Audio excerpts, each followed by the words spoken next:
Okay, so we saw how aid reached places like Washington, Philadelphia, of course New York and Akron before that. फिर कल हमने बात करी Chicago की, और आज हम इस भ्रमण से थोड़ा सा विराम लेते हुए let's talk about one very important aspect of Alcoholics Anonymous, the formation of Al-Anon. Al-Anon की हम बात करते हैं।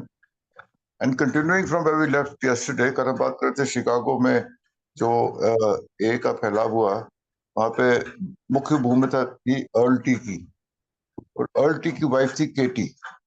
सो taking it off from there, meanwhile Katie realized that many A families needed the program as much as their alcoholics did, and she vigorously carried on the precedent already set by Anne and Louis.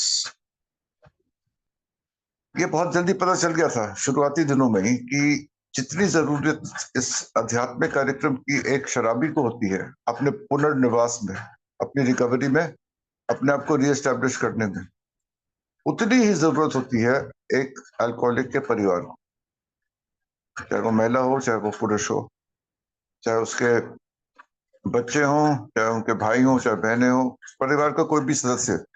इसको family disease बोलते हैं, इसमें परिवार का हर एक सदस्य किसी न किसी तरीके से इस बीमारी से ग्रसित होता है, और उनका पुनर्निवास भी उतना ही जरूरी है जितना कि एक अल्कोहलिक का है। उनकी सोच, उनकी आध्यात्मिकता का विकास उतना ही जरूरी है। और ये बात जो है ये शुरुआती दिनों में पता चल गई थी।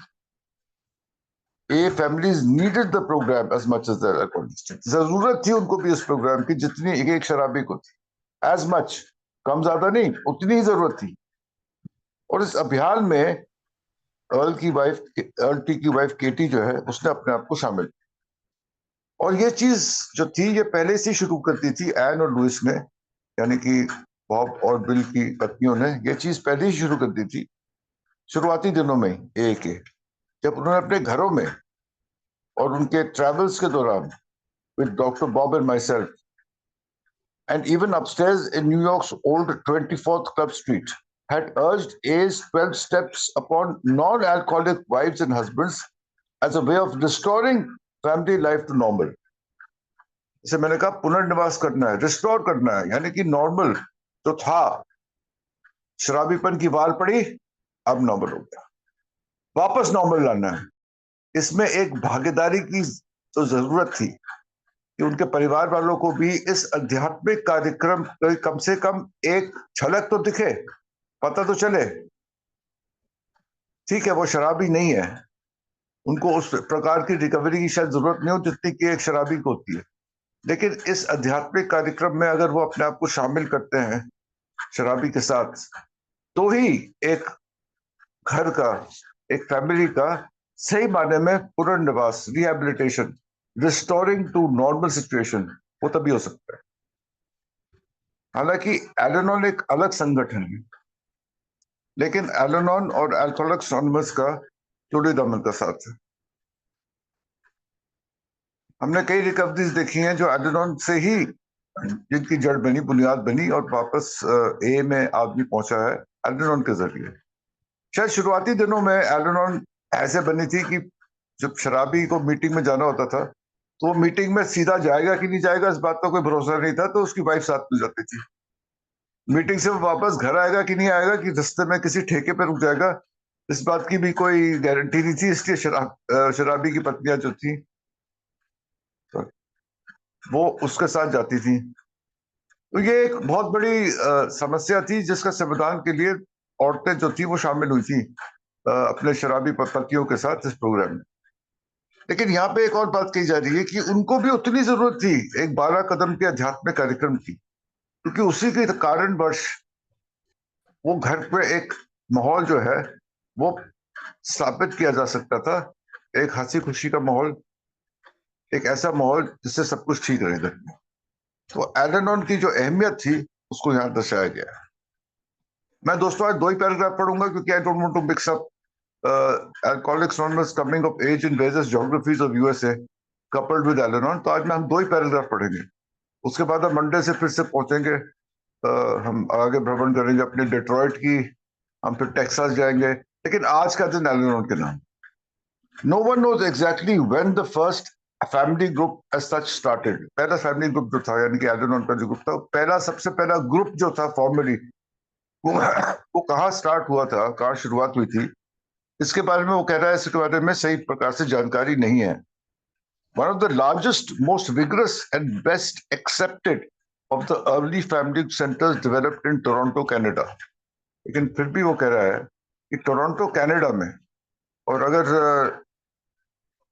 सोमेश भाई जरा फिर से जरा वो मैप जो है यूएसए और कनाडा का आप दिखाएंगे स्क्रीन पे, तो पता चलेगा कि टोरंटो जो है वो काफी पास है अपना just north of USA. Toronto जो है यूएसए बॉर्डर के काफी पास है, कनाडा में है. लेकिन तो यहाँ पे पहले सबसे पहले जो ऑर्गेनाइज्ड वे में फैमिली मीटिंग्स हुई थी, उसका श्रेय वो टोरंटो कनाडा को दे रहा है. There they wrought so well that many A groups in the area customarily invite family group speakers to the meetings. Thank you. देखिए अब डिट्रॉइट है जिसके बारे में हम कल बात करेंगे, शिकागो है, तो उसके थोड़ा सा नॉर्थ में जाके ही टोरंटो आता है. क्लीवलैंड और न्यूयॉर्क के बीच में अगर हम एक त्रिकोण बनाते हैं तो टोरंटो देखो बीच में आता है. तो सबसे पहले फैमिली ग्रुप्स जो थी, ऑर्गेनाइज फैमिली ग्रुप्स का श्रेय टोरंटो में जाता है. और यहाँ पे वो कह रहे हैं दे रॉट सो वेल, यानी कि उनका आकार प्रकार, उनका ढांचा इतनी बढ़िया तरह से निर्मित हुआ कि many A groups in the area currently invite family group speakers to their meeting. यानी कि अल्कोहलिक्स एनोनिमस की मीटिंग्स में उनको आमंत्रित किया जाता था एक्चुअली, एल-एन-ओन मेंबर्स को, फैमिली ग्रुप्स को, ताकि वो भी अपना जो है एक्सपीरियंस स्ट्रेंथ और शेयर करें कि एक शराबी के रिकवरी प्रोग्राम में, उसके पुनर्निवास में फैमिली की क्या अहम हिस्सा रहता है, फैमिली किस चीज से गुजरी है, और आज वो कैसे एक भागीदारी में रिकवरी की तरफ काम कर रहे हैं. A groups in the area customarily invite family group speakers to their meetings. By 1950, the Toronto family group had created such a wide and deep impression that the speakers were featured at the Cleveland International A Convention of that year. 1950 में जो Cleveland में international convention हुई थी, उसमें actually आमंत्रित किया गया था फैमिली ग्रुप्स को. और ये परंपरा देखिए अब तब से चली आ रही है. आज हमारे भारत में भी जब कन्वेंशंस होते हैं तो एक उसका चैप्टर अलग से रहता है एल-एन-ओन ग्रुप्स का. एल-एन-ओन में फैमिली वाले बहुत भ्रमण करते हैं, शराबियों के हाथ में हाथ मिला के चलते हैं, कन्वेंशन में जाते हैं, वहां पे उनकी अलग सभाएं होती हैं. उस कन्वेंशन में अल्कोहलिक्स के साथ होती है, कई वर्कशॉप्स लगती हैं जो अल्कोहलिक्स के साथ लगती हैं. चोली दामन का साथ रहता है इन दोनों संस्थाओं का. और यहाँ पे देखिए आपको इसका श्रेय जो है वो मुख्य रूप से 3 जनों को जा रहा है, Louis Wilson, Ann Smith and Annie B. Annie B के बारे में और विस्तार से I leave it to Rajesh, वो बताएगा ये कौन थी, कैसे इसमें शामिल हुई थी. लेकिन यहाँ पे जो भूमिका थी, एक जो फैमिली थी, उसकी जो अहम भूमिका थी वो इतनी थी कन्वेंशंस में भी, और आज तक ये परंपरा चल रही. कन्वेंशंस में भी एल-एन-ओन का अलग चैप्टर होता है, उनको बुलाया जाता है, उनके साथ सभाएं होती हैं, वर्कशॉप्स होती हैं ए के साथ भी. और ये चोली दमन का साथ है जो हमेशा रहता है. हालांकि ये अलग अलग संस्थाएं हैं, इनकी अलग परंपराएं हैं, स्टेप्स मोरलेस सेम है, मीटिंग्स अलग होती हैं, इनकी लिटरेचर कुछ अलग है, लेकिन फिर भी इनका जो साथ है, एक गठबंधन है, वो अल्टीमेटली फैमिली को यूनाइट करने में बहुत अहम भूमिका निभाती है. And what was true of Toronto was equally true of Long Beach California and Richmond Virginia. ये 2 अलग जगह हैं, लॉन्ग बीच कैलिफोर्निया में, रिचमंड वर्जीनिया में, अलग स्टेट्स हैं यूनाइटेड स्टेट्स के. कहते हैं जो वहां पे हुआ था टोरंटो में, ये चीजें यहाँ भी हुई थी. Indeed some of this later family groups में quite possibly have antedated Toronto somewhat, यानी कि हो सकता है एंटीडेट मतलब उस डेट से पहले हो सकता है वहीं गठन हुआ हो. इसके बारे में सही ऐतिहासिक आंकड़े नहीं है, शायद राजेश इस पे और प्रकाश डालेगा कि कौन सी जो एल-एन-ओन की कौन सा ग्रुप कहाँ पहले स्थापित हुआ था और पहले ग्रुप का श्रेय किसको दिया जा रहा था. लेकिन बुनियादी बात यह है, समझने वाली बात यह कि सब जगहों पे एल-एन-ओन का गठन हुआ, एल-एन-ओन का विकास हुआ, और एल-एन-ओन ग्रुप्स की अहम भूमिका जो थी वो यहाँ पे उभर के सामने आई, और कितना ये प्रोग्राम जो है वो जरूरी है, कितना लाभदायक सिद्ध हो रहा था अल्कोहलिक्स की फैमिलीज के लिए, ये चीज यहाँ पे पता चलने को मिली. in any case, it's sure that Anne, Lewis and Kate, इन तीनों को श्रेय जा रहा है यहाँ पे. Anne Smith, Lewis Wilson and Katie, wife of Earl T, Katie Treat, इन तीनों को श्रेय जाता है. साथ में एंड बी को भी को-फाउंडर माना जाता है Al-Anon फैमिली ग्रुप्स का. Once again, I'll let Rajesh throw more light on and B, which have since flowered into hundreds of Al-Anon family groups. One of the most encouraging developments in the whole A picture in recent years. So शायद दे रहा है कि recent years यानी कि 1955 में लिख रहा है, लेकिन 1955 की बात करते हुए बता रहा है कि recent years में ये जो परंपरा रही है Al-Anon फैमिली ग्रुप्स की, जो परंपरा उभर के सामने आई है, इससे जो है इसके जो फलस्वरूप इसके जो फल नए हैं, फ्लावर्ड, यानी कि जो फल फूल उसी से निकले हैं, hundreds of Al-Anon family groups, कई 100 जो है वो फैमिली ग्रुप्स Al-Anon के बने हैं. और सामने पीरियड के दौरान एंड होल पिक्चर ऑफ ए, यानी कि ए की जो एक तस्वीर थी वो बदल गई है Al-Anon के उसमें शामिल होने से. Al-Anon की उसमें गठबंधन के साथ जो उन्होंने काम किया है उसकी वजह से Al-Anon की भूमिका बहुत अहम रही है. शायद ही कोई ऐसा मेंबर हो जिसको किसी ना किसी तरह से Al-Anon ने कभी टच नहीं किया हो. शायद ही कोई ऐसा मेंबर हो जो Al-Anon के संपर्क में नहीं रहा हो. शायद ही कोई ऐसा मेंबर हो जिसने लाभ नहीं उठाया है Al-Anon के प्रोग्राम का, जिसके जरिए से उसके परिवार में एक जो नॉर्मलसी थी, जो सामान्यता होनी चाहिए थी, वो पुनर्स्थापित हुई है. उसमें Al-Anon की कोई ना कोई अहम भूमिका रही है. तो यहाँ पे इसलिए मैं यहाँ पे आज से मैंने कहा 2 चैप्टर पढ़ूंगा. We move on to Archie T at in his native city, फिर टेक्सास घूमेंगे. लेकिन अभी के लिए यहीं पे मैं विराम दूं. बहुत ये टॉपिक जो है, सब्जेक्ट जो है, इस पे बहुत एक्सपीरियंसेस है हमारे, बहुत हम चर्चाएं कर सकते हैं, बहुत सी शेयरिंग्स होंगी.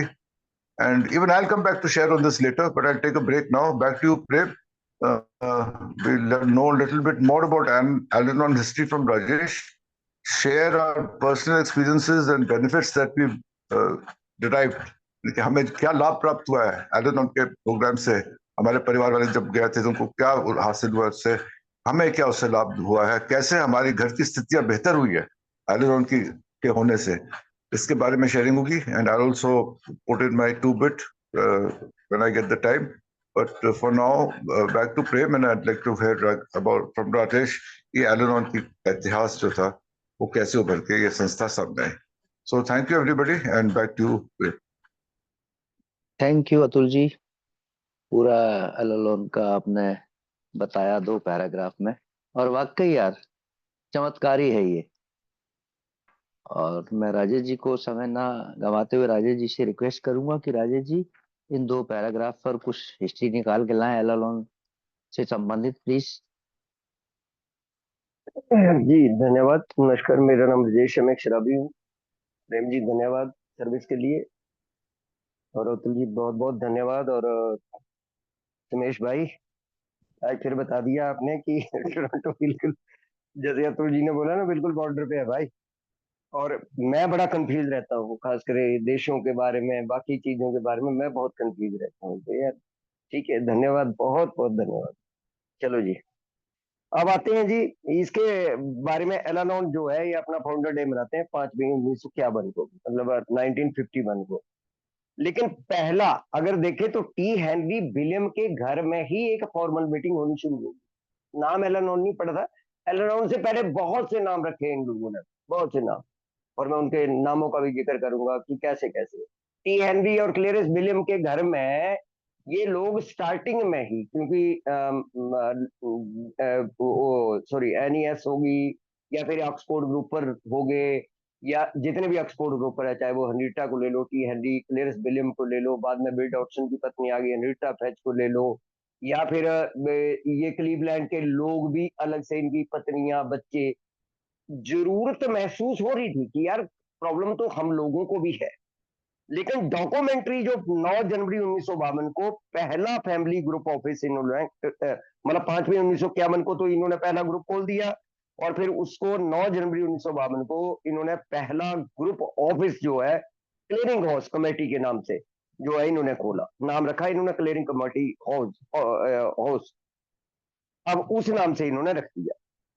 और ये भी 24 street club house New York city में ही था। और मार्च 1952 में नॉन एल्कोहलिक ग्रुप, पहले इन्होंने नाम रखा था अपना ए हेल्पमेट्स, फिर नाम रखा इन्होंने ए एक्सुलरी, फिर triple A, non A associated, बहुत से नाम अजमाए गए और बाद में जो नाम उभर कर आया और लास्ट में नाम जो इन्होंने अडॉप्ट करा वो एल-एनोन फैमिली ग्रुप था। मतलब ये हमारे साथ आज तो हमारी ट्रेडिशन है भाई साहब, आज तो हमारे लिए बहुत वो रहता है कि किस तरीके से हम लोगों को जो है वो छठी परंपरा खासकर अपलीशन का ध्यान रखना पड़ता है। हालांकि कोऑपरेशन करनी है, इनके यहाँ जाना भी है, इनको बुलाना भी है, मंच नहीं देते, ये भी नहीं हमें हमें देंगे मंच, मतलब चेयर नहीं देंगे कि किसी अल्कोहलिक को ये चेयर पकड़ा देंगे एल-एनोन वाले। मेरे को मौका मिला है यार 4-5 बार इनकी फिजिकल मीटिंग में जाने का, इन लोगों ने बुलाया था, बड़े सुयोजित तरीके से इनका काम होता है, हमारे में भी नहीं होता, मैं सच बता रहा हूँ। हमारी ये मीटिंग में इतना डिसिप्लिन फॉलो नहीं होता जितना एल-एनोन में होता है। वो मैं बाद में बात करूंगा कि एक दिन मैं हैरान हो गया, मेरी वाइफ ने कुछ दिन मीटिंग अटेंड करी ऑनलाइन, 600 मेंबर। अबे मैंने कहा, मैं सोचू 60 है, वो फिर मैंने सुनील जी से कन्फर्म करा, मैंने कहा ये 200, 300, 400, 500 मेंबर हो जाते हैं क्या इनकी ऑनलाइन मीटिंग में? सर कह रहे हाँ बिल्कुल भाई। अबे भैया हम कहाँ खड़े हैं यार, हम कहीं भी नहीं खड़े हैं इनके मुकाबले। और अब आता हूँ फिर वहीं पे, अब एल-एनोन फैमिली ग्रुप, थोड़ी सी हिस्ट्री है मेरे पास, कुछ ज्यादा नहीं है इन लोगों की। एल-एनोन फैमिली ग्रुप ये पहली फेलोशिप है, इन्होंने बेचारों ने हमारे से जो 12 कदम यूज करने थे ना, तो इन्होंने बेचारों ने हमारे से, ये पहली मतलब एक दूसरी संस्था है जिन्होंने हमारे से कम भी परमिशन लेने की सोची कि यार इनसे पूछ पूछ तो लो। नहीं तो हमारे मतलब एक ही से तो कोई पूछता ही नहीं है। पहले तो इन्होंने अनऑफिशियली वो चीजें कर दी, लेकिन फिर कॉन्फ्रेंस द्वारा रिकमेंडेड इन्होंने बोला जी कि एल-एनोन ने ये एक सेपरेट फेलोशिप है, ये तो आप लोग कह रहे हो and not a subsidiary of a, हमारी कॉन्फ्रेंस ने लिख के दिया था कि एल-एनोन ने separate fellowship and not a subsidiary of a, कि अल्कोहलिक एनोनिमस की जैसे हम सब्सिडरी होती है ना एडब्ल्यूएस और ग्रेपवाइन हमारी सब्सिडरी है, तो लोग ये ना सोच ले कि हमारी शाखा है, हमारी शाखा नहीं, अलग से फेलोशिप है। और इन्होंने फिर 1952 सितंबर में हमारी मतलब हमारे को ये बोला कि जी आप ये चीजें जो है वो हमें, जो आपके पास है खासकर जो उस टाइम जो भी है आपके पास। और 1952 में इन्होंने हमारी ट्रेडिशन भी यार इन्होंने मांग कर ली, मांग कर इन द सेंस कि, और किसी भी फेलोशिप ने हम लोगों से जो है वो अलाउ नहीं करवाया कि उस तरीके से अलाउ नहीं करवाया। हालांकि हमने तो मैंने लाइन पढ़ दी, जो हमारी कॉन्फ्रेंस ने इनको हाँ नाक में कोई जवाब नहीं दिया, उन्होंने सिर्फ से बताने की कोशिश करी कि ये अलग से सेक्रेटरी है। तो एल-एनोन बनने से पहले ये बिल डब्ल्यू जैसे की पत्नी होगा, लुइस होगी, एन होगी, क्योंकि एन 1948 में तो बेचारी डेथ कर गई थी, अब उसने थोड़ी देखा है ये नाम रखते हुए या बाकी चीजें रखते हुए। कई लोगों को बेचारों को नहीं भाग्य मिला ना, बना के तो गए, चीज तो बना के गए, लेकिन उनका नहीं मिला। और बीडब्ल्यू ने बहुत यार, बीडब्ल्यू ने भी, डॉक्टर बॉब ने भी, कि ये तो बनता लेकिन हम नहीं देख पाते, इस तरीके के जो सेंटेंस जो है वो यूज करे। तो इस तरीके से जो एल-एनोन है ये हमारे से एक अलग संस्था है, और इसका यार बहुत बड़ा आभार है एल्कोहलिक एनोनिमस पे सच में। और बीडब्ल्यू ने व्यक्त भी कर दिया इन 2 पैराग्राफ को लेके, और खासकर कैटी का नाम नहीं लेंगे तो फिर वो हो जाएगा। तीसरी चीज जो है वो कैटी, ये एनी बी के बारे में सर मेरे को भी कोई पता नहीं है, एनी बी कौन है, क्योंकि किसी की वाइफ से मेरे को अभी तक नजर आई नहीं है, हो सकता हो। लेकिन कैटी जो आल्टी की पत्नी, इसका भी बहुत बड़ा रोल था। लेकिन इसके पीछे एक और कहानी है, वो भी सच्ची कहानी है, कि बीडब्ल्यू इंसिस्ट कर रहे थे लुइस को, जैसे अल्कोहलिक होता है ना, अरे मीटिंग में जाना चलना। अब देखो औरतों को काम है, उन्होंने रोटी बनानी है, भांडे बर्तन करने हैं, बाकी चीजें करनी है, वो कह रही 2 मिनट रुक तो सही। अब बीडब्ल्यू फिर बाहर से घूम के आए, फिर आके बोले अरे तैयारी नहीं हुई चलना। और वो जो लास्ट में चौथी पांचवी बार जब बिल ने इंसिस्ट करा कि मीटिंग में जाने के लिए, मीटिंग में जाने के लिए, उसने सैंडल उतार दिया वहां से। और जो जब मतलब सीधा नहीं फेंका था, हालांकि मारा उसी की तरफ था, बिल की तरफ ही, लेकिन वो वहां पर रियलाइजेशन हुआ यार करेक्टेड डिफेक्ट तो हमारे भी हैं भाई सब। अगर मान लो कोई आदमी गुस्सा कर रहा है तो अपने गुस्से पे तो खुद काम करेगा ना भाई, दूसरे के प्रोग्राम का थोड़ी असर आदमी को मिल जाएगा। तो ये भी था एक छोटा सा एक किस्सा ये भी था कि वहां पर लुइस को रियलाइज हुआ कि भाई साहब सेम करेक्टर डिफेक्ट इस आदमी जैसे है मेरे अंदर भी, सेम चीजें मेरे अंदर है। और यार फैमिली जो फैमिली आफ्टरवर्ड जो हमारा चैप्टर है ना, उसमें बिल डब्ल्यू ने बड़े प्यारे तरीके से जो 2 पैराग्राफ है ना, अगर उनको आदमी पढ़ ले तो आंखें खुल जाती हैं कि किस प्रकार से, चाहे मैं हूँ, मेरी वाइफ है, मेरे बच्चे हैं, चाहे कोई भी है। बस लास्ट सेंटेंस मैं भी अपनी शेयरिंग बाद में ही करूंगा, लास्ट लाइन बोल के मैं भी कंक्लूड कर दूंगा। चाहे वो मेरी पत्नी है, चाहे बच्चे हैं, चाहे कोई भी है, सबके लिए डेफिनेशन ऑफ डेप्थ है, क्योंकि हर एक आदमी को पगड़ी चाहिए। और इस पगड़ी के विवाद में पूरी की पूरी फैमिली जो है वो कैरेक्टर डिफेक्ट से घिरी हुई होती है। तो बिल ने बोला है पेशेंस, टॉलरेंस, अंडरस्टैंडिंग और लव, ये 4 चीजें पूरी फैमिली को बोला है। कॉमन ग्राउंड पे आके ये 4 चीजें जो है वो हम लोगों को हर हाल में पूरे परिवार को यूज करेगा, तब फिर नहीं तो डिस्कॉर्ड और अनहैप्पीनेस ही रहेगा।